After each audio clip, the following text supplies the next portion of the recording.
Hello, everybody. I am so grateful to be here today with everyone on this call for what you did to bring us here to this moment, what you do every day as part of this community to end sexism and racism and advance gender justice. I'm Shauna Thomas. I'm a co-founder and the executive director of UltraViolet. And again, really thrilled to be here with you all tonight or this afternoon. I'm going to open with some big picture framing before UltraViolet campaigners step in to tell you, to give you more information. But I do need to start with one housekeeping note. We are recording today's event for those who aren't able to attend. So now is a good time to turn off your video if you don't want your image captured. We ask that attendees help make this more accessible by turning off your video to center our ASL interpreters, Darlene and Diana, as well as our speakers. Thank you so much. Today, you're going to hear directly from UltraViolet campaigners who worked to fight disinformation, to turn out the vote, and now are continuing to fight for racial and gender justice. It's also an opportunity today to ask questions and share your ideas as we prepare for the work ahead. What we did together really does deserve a moment of celebration, even as we remain vigilant and conscious of all the ways this election revealed yet again how much more work there is to do as a country. If only women or people of color voted, the electoral map in almost every part of the country would have swung for Democrats. We helped create the conditions for women of color to win in this election. We want to campaign to ensure that at least one woman of color moderated every primary debate. We want to demand that Biden choose a woman VP. We stopped what could have been a much broader amplification and spread of racist and sexist disinformation targeting Kamala Harris. And really crucially, we got Reddit and other platforms to adopt new policies to deplatform misogynists who were attacking women of color politicians and voters on their platform. We, of course, know too many white people, including women, voted for white supremacy and misogyny up and down the ballot. We also know a record-breaking number of people led by women of color voters and organizers in key states led to Trump's defeat. We, as a community, were a part of that. And as we said in our invitation to this call, we all have to work together to do more than just go back to the normal that left out so many people across this country.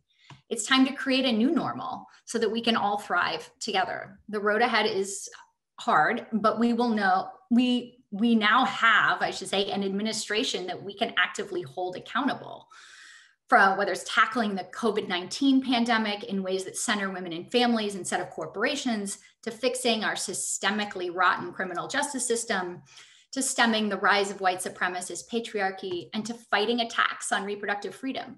We will need to come together to ensure that the needs of women are prioritized.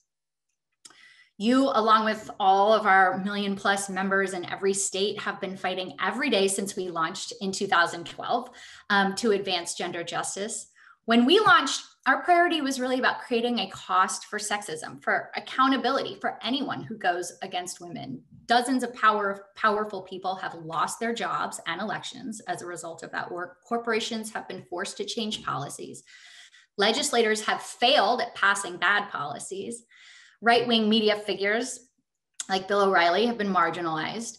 We've gotten the backs of women of color leaders, whether candidates, voters, organizers, like the leaders of Black Lives Matter in Louisville, organizing in response to the murder of Breonna Taylor. Last week together, we helped create a cause for the radical right by having the backs of women of color candidates in a multiracial coalition of progressive voters. We know the people power demonstrated in everything from the Women's March to the movement for Black Lives protests is a movement and a source of power to build on. As we look to the future, we're thinking not just about how to build power, but to leverage the enormous power we already have to be on a real path to gender and racial justice. As one of my favorite elected leaders, Ayanna Pressley, likes to say, systemic transformative change has zero to do with the conviction of the people in elected office and everything to do with the courage and convictions and power of people in the progressive movement. We have that courage, that conviction, and that power, and I know we can win. Before we get into more about what we did, I'm happy to introduce Kimberly, our senior accountant, who will be guiding us through a grounding exercise.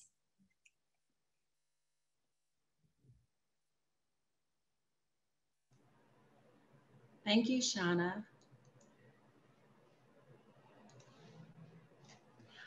Good afternoon, everyone, and thank you for being here today. I am so excited to share this really brief meditation with everyone, just so we can ground into this moment and be present for what will be happening today.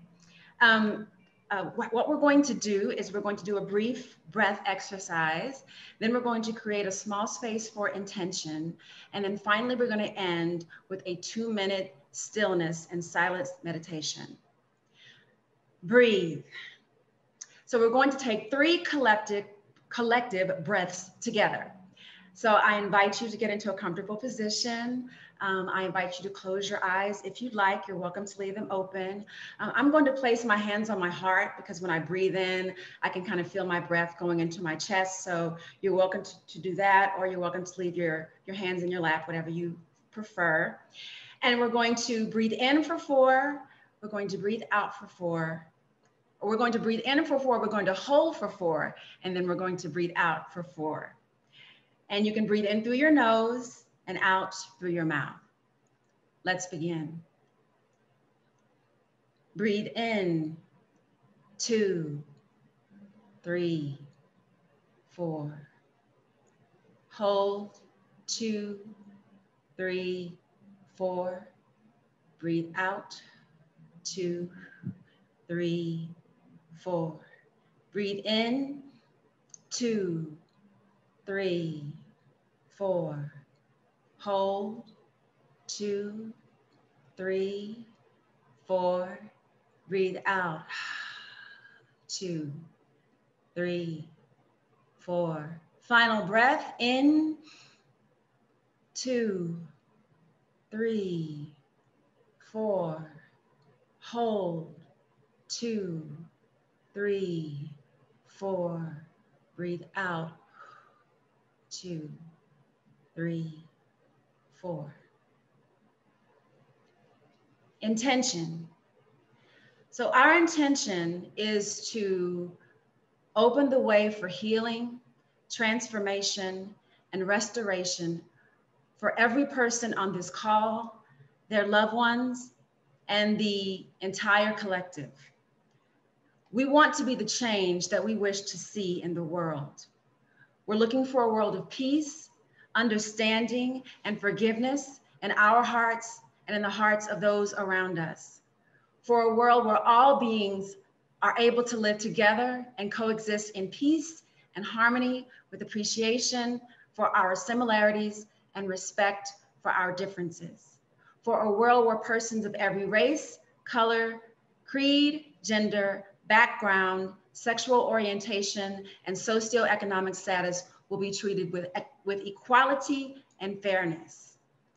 And we honor those who sacrificed before us, and we honor those in the future who come after us. Now I'd ask that you hold those intentions in your heart as we do a brief 2-minute meditation. When you meditate, you're welcome to just stay in your seated position. Your hands can be in your lap. You're welcome to leave your eyes open to close. You'll hear a gong that will sound in the beginning, and then there will be 2 gongs in the end to close the meditation. Okay, and we'll be starting now.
Thank you for sharing in this grounding and meditation exercise. We hope you enjoyed it and it brought a little peace to your day. And now we will have Maria Chaikov, Vice President of Advocacy and Membership. Thank you so much for that beautiful meditation, Kimberly. And to all of you who are here, all the UltraViolet members who are joining us today, it is so great to be here with you. Over the next 30 minutes, you'll hear from campaigners across the UltraViolet team talking about all the ways in which we've worked to build a world in which Black women, Indigenous women, women of color, LGBTQ folks, and as well as all women can thrive. Together, we called out giant corporations that have funded the anti-choice, anti-women agenda and specific politicians intent on making it real. We've stood up with Black Lives Matter Louisville and demanded justice for Breonna Taylor, who was brutally murdered by police in her sleep. We've campaigned to stop the spread of disinformation via social media and traditional media, and we've held the social media platforms who are ultimately responsible accountable. We've partnered with allies across the survivor justice movement to develop a robust survivors agenda aimed at creating a survivor-centered approach to this critical work. And we've done so much more. Before we dive into all of that, I want to take a moment to talk about this moment and the past election. This election and the past 4 years, I think, have really shown that the leadership of Black and Indigenous women, young women, LGBTQ folks, and women of color is the leadership we need to take on the racism and sexism in our society and build a world where we can thrive. The voters decided, and Kamala Harris and Joe Biden are heading to the White House with the largest number of popular votes of any candidate ever. Now, I know that for some of us, that celebration doesn't feel quite right. Donald Trump is refusing to concede. Republicans are still Republicaning, and COVID rates across the country are skyrocketing as more and more folks are losing their job. But here is what we do know in this moment. We know that we won. And by we, I mean the robust, diverse, women of color and LGBTQ-led movement that we are all a part of. We know that even Trump himself is starting to come around to the fact that maybe he's not going to be in the White House come December or come January. And we know that one of the best things we can do in this moment is to look ahead to the Biden-Harris administration, claim this win, and work to center the needs and agendas of our communities as we prepare to govern.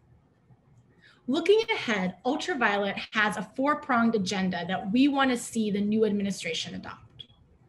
First, we want to bend the curve on the COVID pandemic in order to keep our loved ones alive and healthy, while also rebuilding an economy that ensures women are able to put food on the table and be home in time to eat it. This means an end to the COVID pandemic through policies that prioritize the needs of Black, Indigenous women and women of color, in both ending the public health crisis, but also reimagining an economy that works for women. Second, we want to ensure that Black and Indigenous women, as well as women of color, can exist with dignity, free from state-sponsored violence and economic and social oppression. We must fight against white supremacist patriarchy through a robust set of policies that ends the war on communities of color. Third, we want to build a world beyond sexual violence where all women can thrive. Following the lead of Black and Indigenous survivors, as well as survivors of color, we seek to reform not just our legal and our healthcare system, but society as a whole to disrupt and end sexual violence, including sexual harassment. Fourth, we want to ensure that women, and especially women of color, are able to fully engage in media conversations. By working to challenge white supremacist assumptions and policies that shape media coverage and social media platform operations, we are working to create media spaces where women can participate free from fear of gender and race-based attacks. Through this full agenda, we are demanding that the new administration legislate in a way that puts women first, that ensures that all women have access to fair pay, good health care, including reproductive care, safe communities, good schools and childcare, and so much more. We know that winning this agenda won't be easy, but we also know that time and again, when our movement has fought, we've won. And we're ready to do that again. But before we dive into what lies ahead, I want to pause and take a moment to celebrate some of the things that we've accomplished on the electoral front this year. Now, whenever I talk to partners and movement allies about UltraViolet, the thing that I hear over and over again is, UltraViolet's on fire. Y'all are crushing it. And looking at the work that we did this year that we're going to talk about on this call, that couldn't be more true. Just a couple of examples of the work that we've done together. With the support of members and donors like you, we ran a $1.2 million effort to push back on disinformation and elect Kamala Harris and Joe Biden to the White House. We saw a number of firsts for UltraViolet, including our first six-figure political independent expenditure ad campaign focused on young Black and Latina women voters in Florida and Nevada. Our audience of more than 700,000 voters saw our ads an average of 20 times during the final weeks of the campaign season. We also launched our first Spanish language radio ads, focusing on young Latinas in Arizona, Pennsylvania, and Florida, sharing information about voting to counter the huge amount of disinformation that was being hurled at that community. UltraViolet members also mobilized to join call parties in Georgia, Michigan, as well as other volunteer events through our partners at She the People, The League, Supermajority, Organizing 2020, and many more. I could not be more proud of the work that we're doing with this team and with this community. Thank you so much for your ongoing support, from joining us and taking action, donating to support our work, or simply posting, "You got this," on social media. Thank you for continuing to stand together with us and with each other to build the world that we want.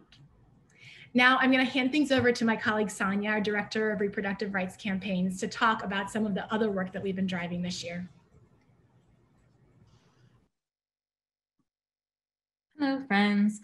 My name is Sonia Spoo, and I am a campaigns director here at UltraViolet and the Director of Reproductive Rights Campaigns at UV. And I've been here for about 2 years, and I'm so excited to get to share out some of the work I've been leading with y'all today. It's always great when we get to connect with our members, so really happy to be here. As Maria alluded to, this year we had the great privilege of launching a very large multi-year campaign whose goal it is to defund and undercut the anti-choice, anti-abortion movement. Our campaign is called Repo Receipts, and we launched it in early September. And already tens of thousands of you have taken part in the campaign, signing petitions, flooding various companies' Twitter handles, calling them out for how they give, so on and so forth.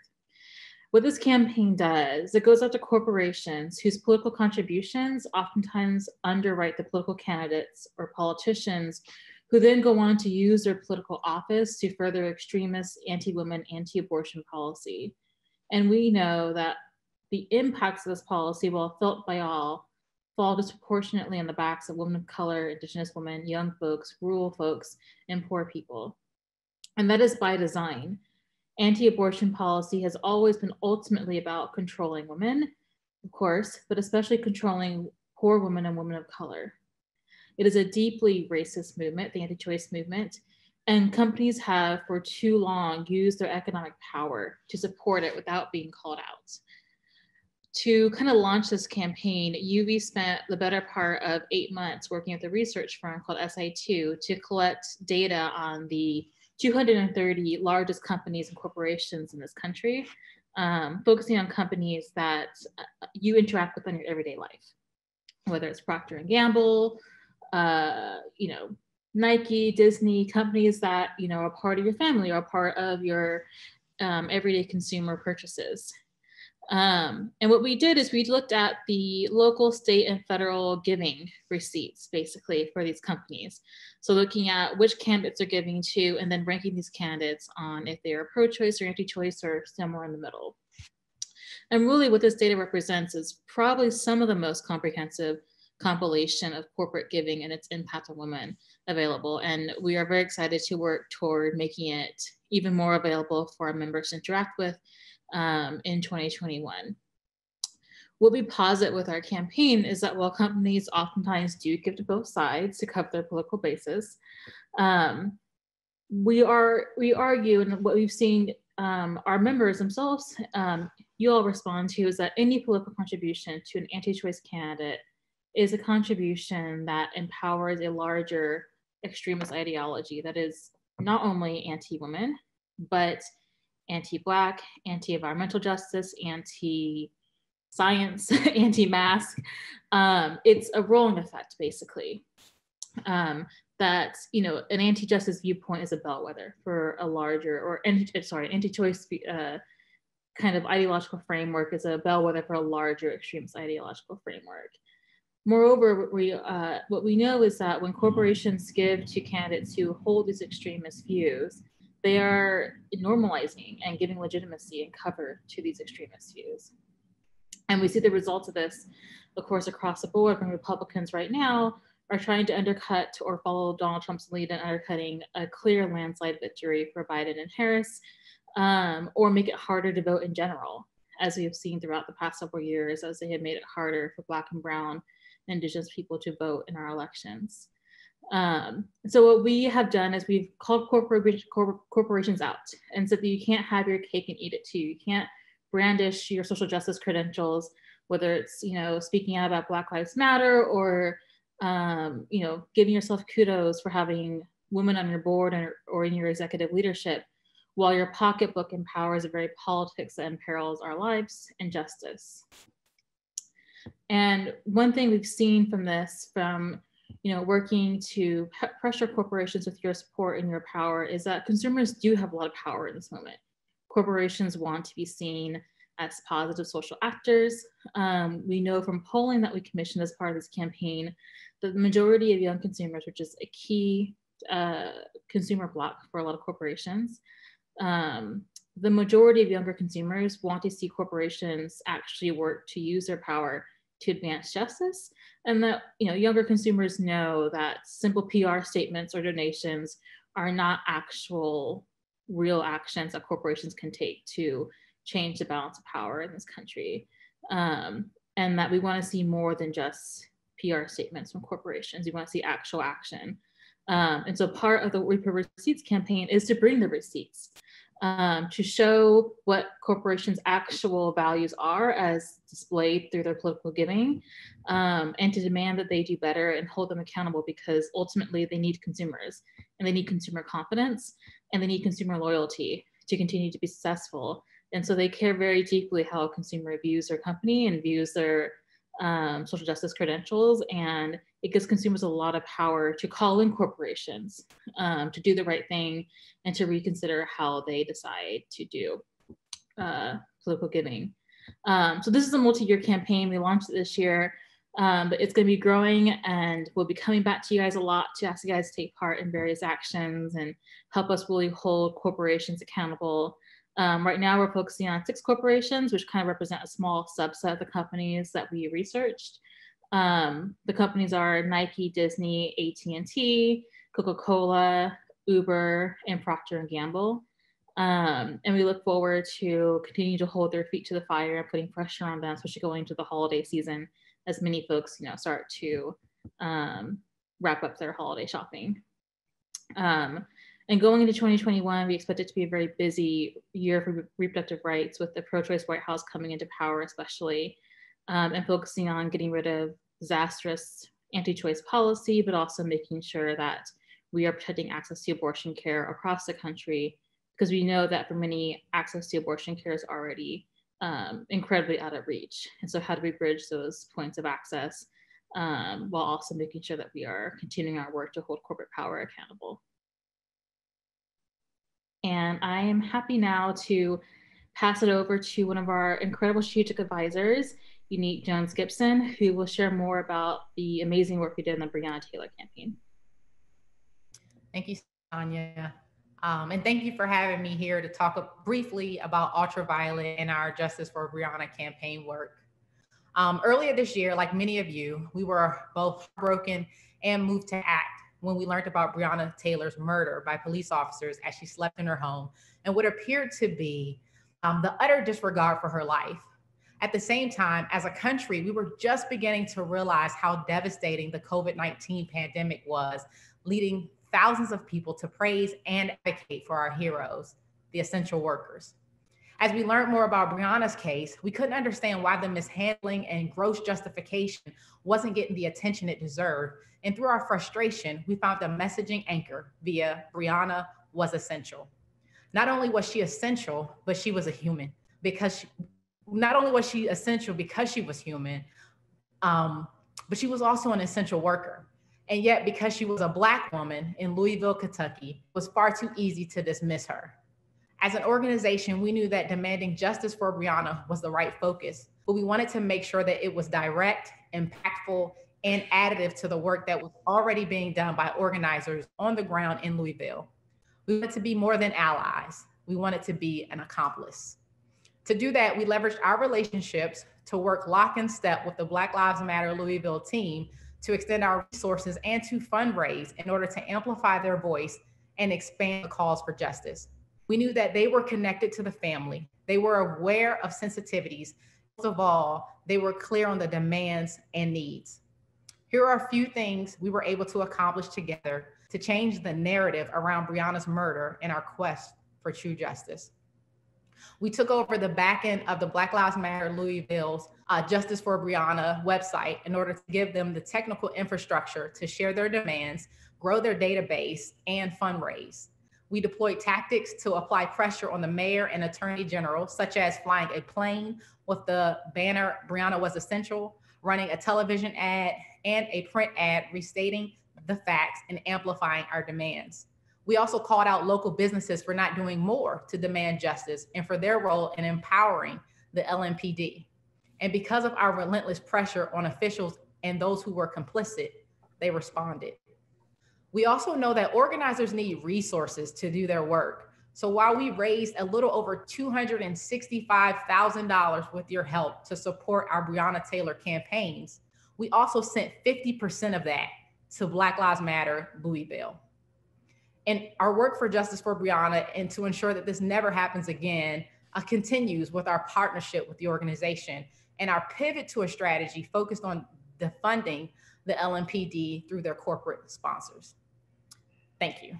And now I'd like to turn it over to Katie and Bridget to talk about our disinformation work. Thank you so much for that, Unique. How can we have the critical conversations about our democracy, our health, and our communities if the platforms we use are full of harassment, false stories, and misleading information? Disinformation is the intentional spread of misleading information. It's different from misinformation in that its intention is to disinform, confuse, and create chaos and distrust. Disinformation, misinformation, fake news, and online harassment are nothing new. But in recent years, we've seen a recipe for the spread of harmful and misleading information on social media. We've seen disinformation about COVID, the election, and the voting process, including attacks on voting by mail and the legitimacy of the election itself. Disinformation around social justice movements like Black Lives Matter, and disinformation rooted in harmful biases about underrepresented groups. Trump is disinformer in chief. Cornell University found that Trump is the biggest spreader of misleading information about COVID. And we all saw that on election day, he tweeted that he had already won while the votes were still being counted. He continues to fuel baseless attacks on the integrity of our election. These attacks are meant to foster distrust in our communities and our democratic process. However, we didn't fall for it. The reality is that women, young people, and communities of color came out to vote in historic numbers, despite facing barriers like voter suppression. As threats of violence proliferate against election workers, many of whom are women of color, on platforms like Facebook, and as the right wing ramps up racist, gender-based attacks on Vice President-elect Kamala Harris, the action needed to stop hate speech and disinformation is more urgent than ever. We already knew the ways that disinformation can threaten our democracy. So rather than waiting around for these attacks to blossom and get worse, the UltraViolet community got organized and got prepared. The most powerful tool against disinformation is inoculation. UltraViolet worked to inoculate our audience against disinformation by continuing to uplift accurate and timely resources about our election and our candidates. The number one way that anyone can help curb disinformation is to not amplify it, even to debunk it. Instead, focus on being a consistent and trustworthy source of accurate information for your own little pocket of the internet. We spread that message far and wide. We already know that disinformation disproportionately impacts women of color, especially Black women in politics. With Kamala Harris ready to be a historic VP, we continue to create and uplift positive and accurate information about her. Now I'm so excited to introduce you to my colleague, Katie. Thanks, Bridget. I'm a campaign director here at UltraViolet as well, leading our platform accountability and disinformation work. So continuing with what Bridget has said, disinformation isn't just spread by individuals, it's also fueled by the media when they repeat baseless claims in headlines and in stories.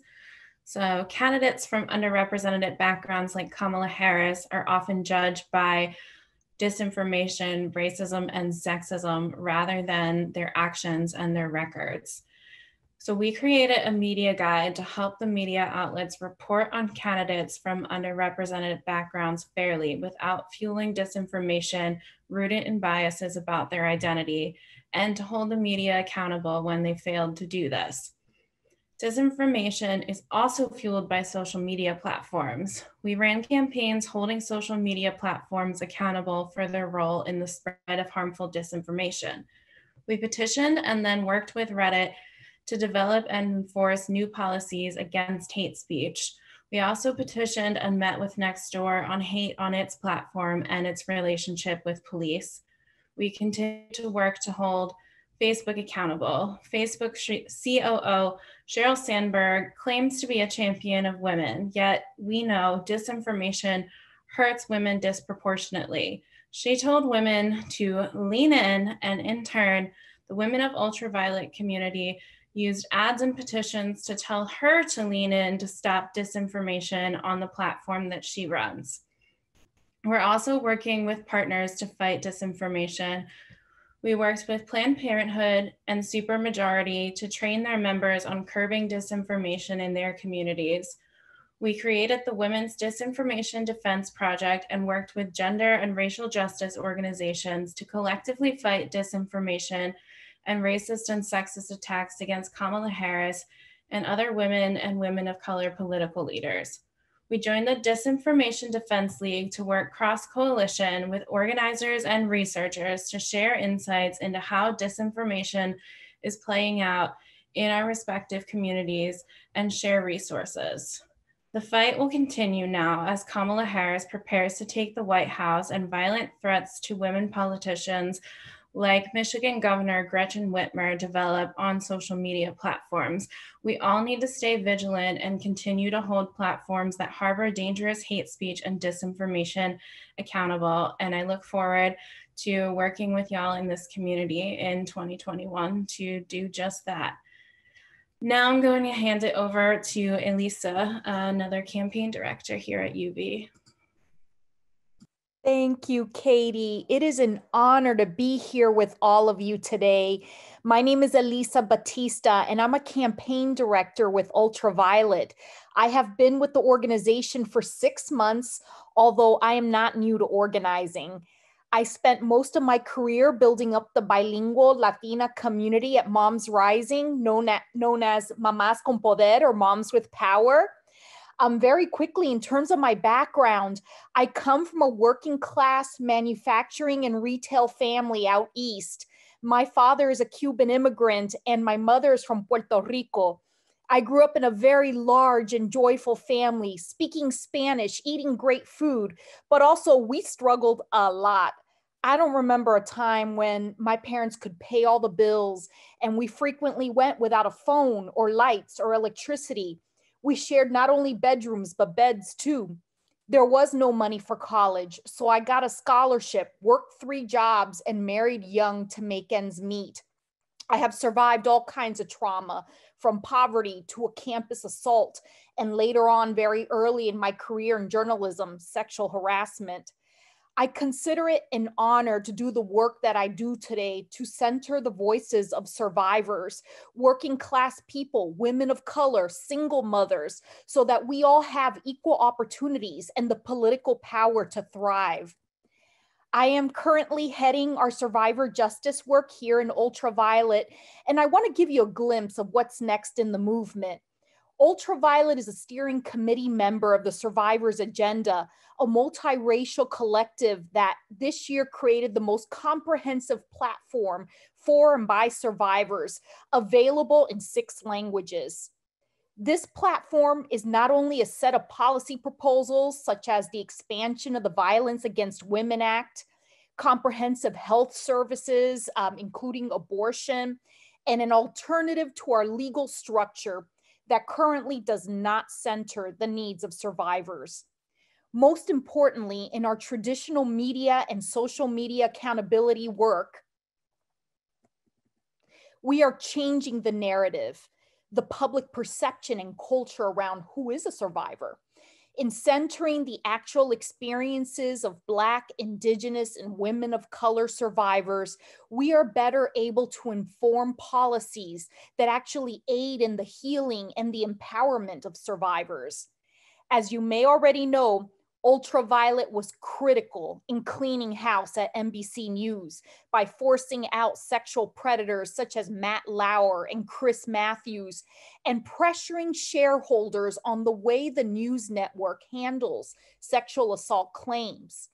In 2021, we plan to continue to hold newsrooms accountable both in their workplaces, but also the way that they portray survivors in the news. We also plan to hold accountable social media platforms, pressuring them and their shareholders for the way that they foster sexual abuse and white supremacy on their platforms and make those spaces hostile to survivors. As always, we will constantly be on the lookout for rapid response moments to defend, in particular, survivors of color. As an organizer, I'm always looking for suggestions on how to better serve our communities. Really, it is an honor to do this work. You should not hesitate to reach out to me either by email or on social media. Now I will hand it over to our fierce and fabulous development director, Katie. Thank you so much for that, Elisa. I am Katie Chavez. I'm the development director here at UltraViolet, and so happy and humbled to be here today with all of you all in community. So grassroots feminist organizations have been building relationships and power at the local level for generations. And we know that we are best suited to hold industries, institutions, and elected officials accountable to advance gender justice. Since resources alone won't create the shift needed, UltraViolet pledges that our work will go beyond policy and aim for deep cultural change. Repairing violence and inequality, addressing inequalities within households, eliminating gender-based violence, ending mass incarceration will require us to recognize and value all members of our communities beyond their value to economic production and capitalism. This is essential to our survival. We will continue to hold our national coalition partners accountable and uplift BIPOC organizers and organizations by lending our platform. And we need your help to shift the narrative. In our view, we therefore need to be speaking not only about rapid response and recovery, but also about repair and revival, repair of historic harms and intergenerational trauma, revival of place-based practices and knowledge and self-determination. Only in this way can we hope to renew our connections, inseparably economic and social, with women, with one another, and with the wider world of which we are a part. In our view, we're not seeking to return to normal, but rather a new future that we create together. So please join us in creating that future. We're working with and within our communities, members, allies, individual donors, funders, and coalition partners to build a collective feminist future. So with that, I'm going to segue into our breakout session that we have today. We're going to move into a smaller self-guided breakout rooms for 15 minutes. A button's going to pop up and direct you to the breakout room, so please click that button to enter the breakout room. 10 seconds before your time together is up, you'll see another button to bring you back to our larger group. Please assign one note taker per group to capture responses. There's going to be a link in the chat that you'll see soon.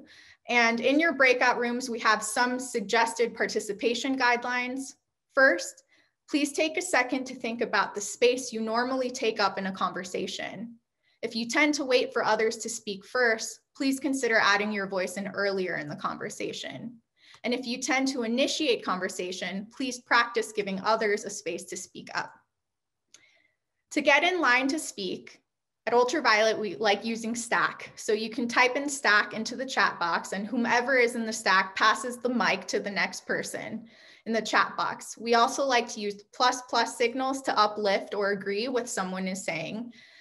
So please introduce yourselves, introduce your name, pronoun, organization, if applicable, and share a one-word reaction into how you're feeling. And in one sentence, answer, what is the most important thing that we need to do to build a collective feminist future?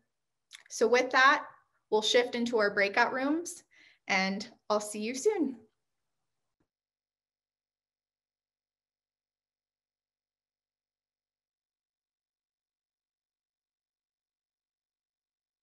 Coming back. I hope that was as grounding and as inspiring for all of you all as it was in my group. And really, I am so humbled to be in community with all of you. And now we want to hear from you. What questions do you have about this moment that we're in and this movement? You can just use the chat to type in your question and we will get it answered. So don't be shy, just type your question right into the chat.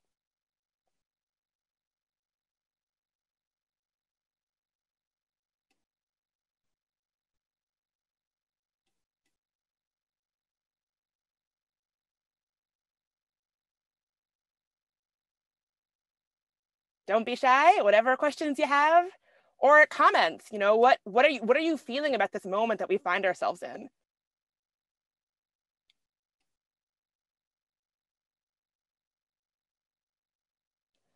All right, so we have a great question from Dooney. What else can we do to stay engaged or stay involved?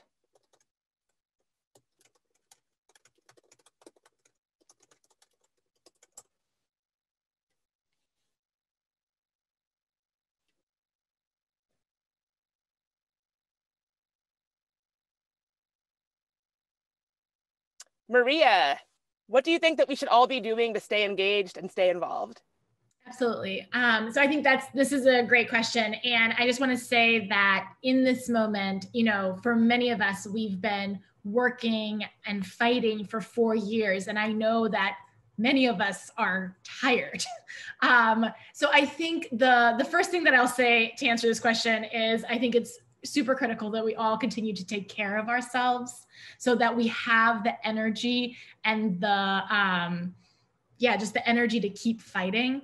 But then second, what I would say is that there are going to be so many critical things that we need to do in the new administration. We've all seen so many different ways in which the Trump administration has hurt our communities. So I think I would say a couple of things. First and foremost, you can follow UltraViolet on social media, on Facebook, on Twitter, and find out sort of what are the latest things that are happening there. Join us on our email list, which you can sign up for by going to weareultraviolet.org and signing up there. And also looking for, you know, monitoring the space and looking at your favorite organizations and listening to the different campaigns that they have especially as we prepare to have the fights that we need around COVID relief, around racial justice. There's going to be so many opportunities. So just really encourage folks to look to social media, look to email as the places to hear about the the next thing that you can be doing and the ways that you can be involved with us. And also, don't hesitate to send us an email. You've seen all of our emails, or DM us or message us directly if you have questions or ideas or other ways that you want to get involved. We really want to hear from you all. Thank you, Maria. So our next question is from Tamara. She asks, what will we do without RBG? What is the strategy now with the Supreme Court? Sonia, I'm going to have you answer that one. What do you think? Yeah, absolutely. So obviously the loss of Ruth Bader Ginsburg was massive, both for the court, but also just in terms of her being an icon and a champion for women's rights. And, I think we all fought a very hard fight to try and stop the sham confirmation of now Justice Amy Coney Barrett. And so, the Supreme Court is in not a great balance right now. It has unfortunately been packed with a lot of extremist conservatives and anti-choicers. With that being said, though, we know that people power still prevails.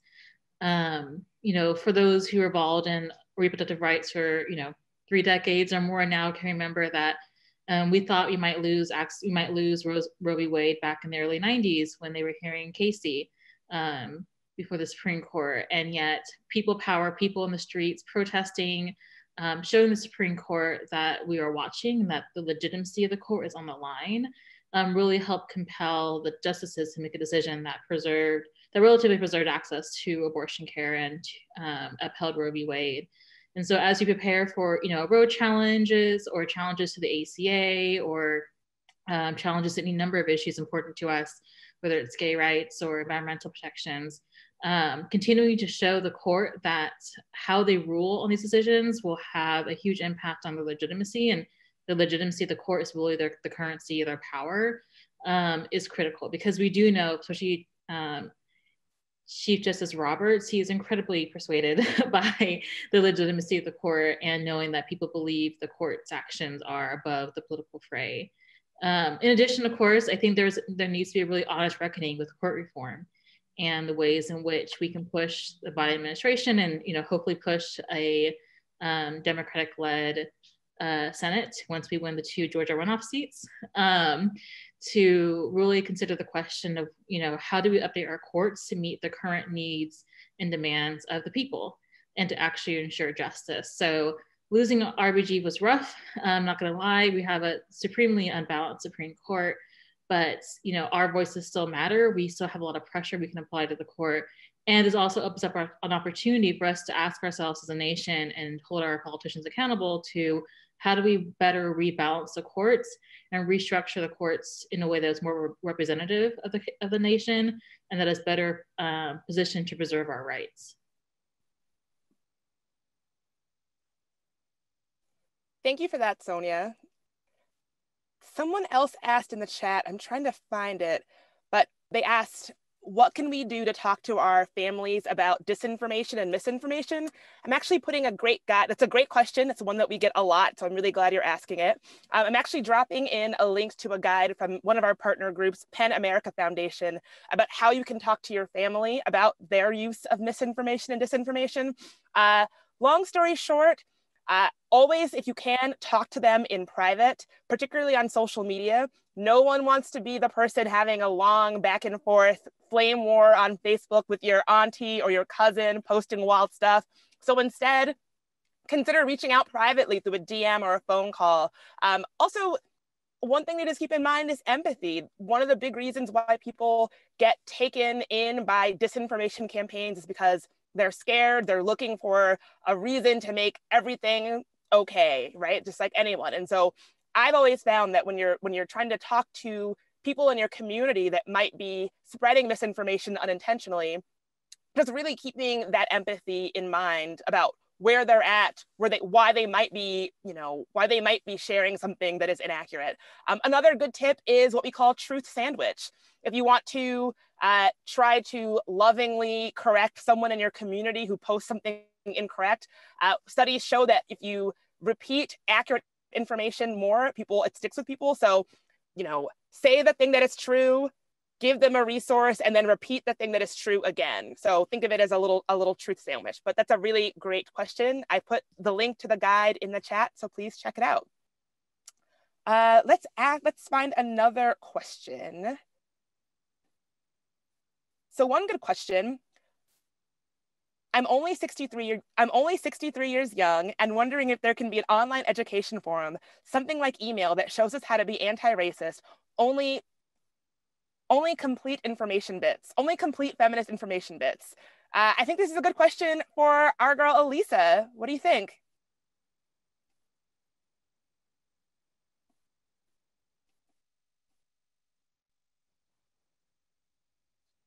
Elisa, are you on? Can you hear me? Yes. Yeah, we got you. Okay, just making sure I unmuted myself. Yes, great question. And Renee is great. She was in my breakout room.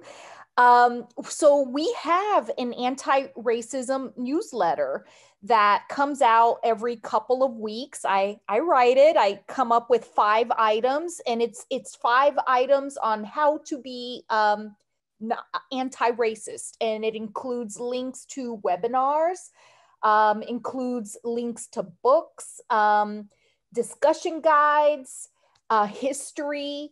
So please do subscribe. You can get it by subscribing to our email list at weareultraviolet.org.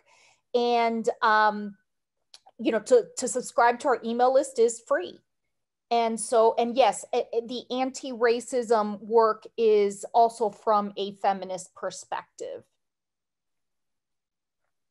Thank you for that. Our next question, one that we can all identify with, I know I can. Still heartbroken over Breonna Taylor and the complete lack of justice and compassion. What can we do moving forward? Maria, what do you think? Yeah, absolutely. I definitely think that Breonna Taylor's story, and also the stories of too many Black women, Black girls, Black men who have been murdered by the police, it is incredibly overwhelming. I think I would name 2 things that I want to pull out for folks. First, we are committed to our partnership with Black Lives Matter Louisville, and continuing to do the work in Louisville to make sure that there are consequences, there is accountability for the utter disregard for Breonna Taylor's life, but also for so many other Louisville residents.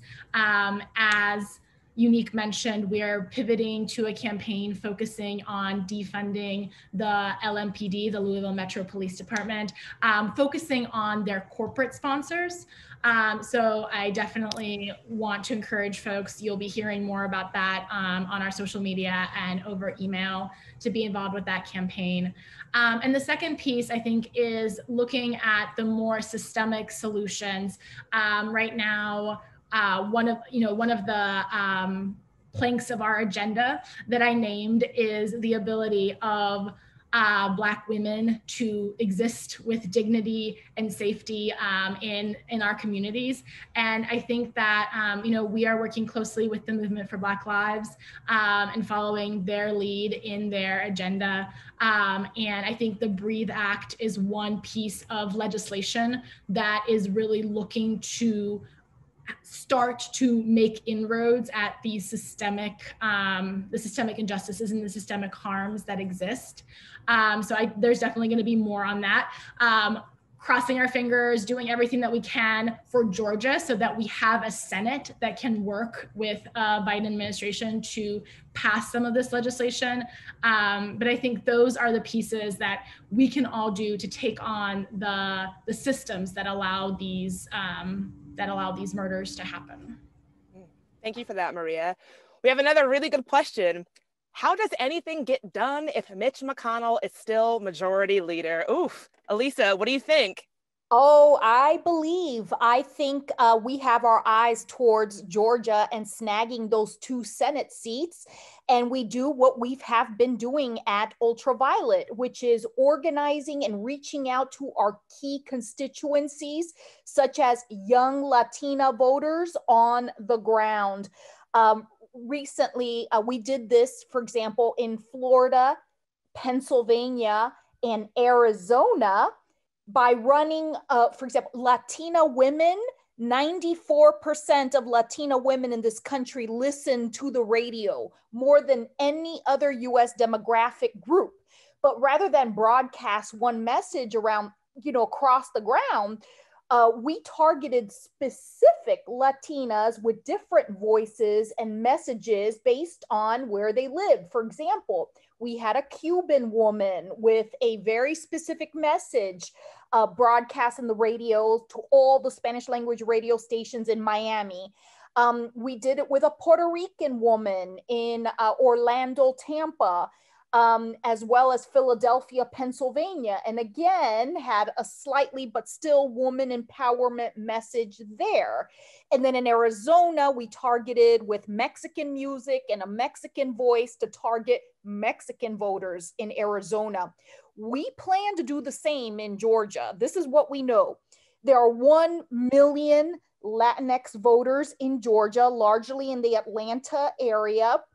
They are number one, working class Mexican, followed to a lesser degree, Puerto Rican and Salvadoran.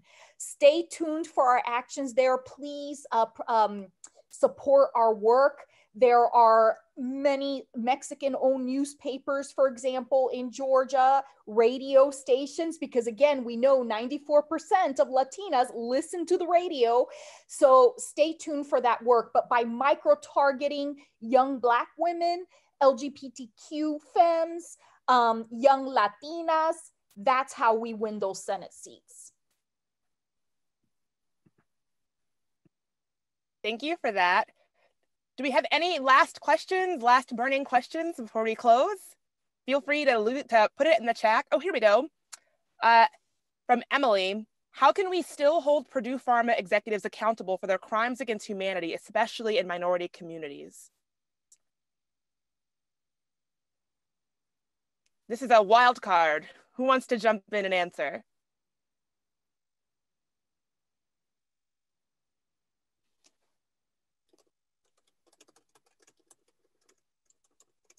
Could you, so it's the company Purdue. What was, can I get a little more background on the company? I can jump in and just say a little bit. I think that the Purdue Pharma example that you're giving is a really great example of, I mean, it's an awful example, but it's a very clear example of the ways in which corporations hold so much power in our society. And I think that part of how we hold all corporations accountable is by mobilizing our people power. I think that's, Sonia spoke earlier about our Repro Receipts campaign, which is aimed at corporations that are perpetuating the anti-women, anti-choice agenda. And I think all of these campaigns, all the campaigns that we're running that are aiming and putting pressure on corporations are ways in which we can decrease their power. So, I don't have like a specific answer on a campaign that UltraViolet is doing on Purdue Pharma, but what I can tell you is that the work that we're doing and the corporate accountability angle that we are taking is really ultimately aimed at decreasing the power that corporations have to harm our communities, and particularly to harm Black communities, Indigenous communities, and other communities of color. So that's that's sort of a bigger picture answer, I think, on corporate accountability, but I do think that that's how all of that work flows towards that. Thank you for that, Maria. And thank you to all of you for such thoughtful, engaging questions. We want to thank everyone for joining us tonight. If you enjoyed this and you would be down to do something like this again, please, right now, use the chat, let us know. Say, yes, would love to come again, would love to do this again. Or if you're not feeling it, let us know that too. We've got a lot of work ahead of us, but we also have a lot to celebrate, and we couldn't have done any of it without you. So thank you so much for all that you do. In addition to this call, we're also hoping that you'll fill out a survey that we're going to put in the chat to further guide the direction of our work in 2021. You'll find the link to the survey in the chat, and we'll also email you the link. So we really look forward to all of your input. For those of you with access to wealth, interested in learning more about how you can shift your individual to institutional giving, please contact my colleague, KD. They'll work with you in exploring philanthropy's role and responsibility in gender justice movements. Another road is possible, and we look forward to building it with all of you. Thank you so much for being here, and have a great rest of your night.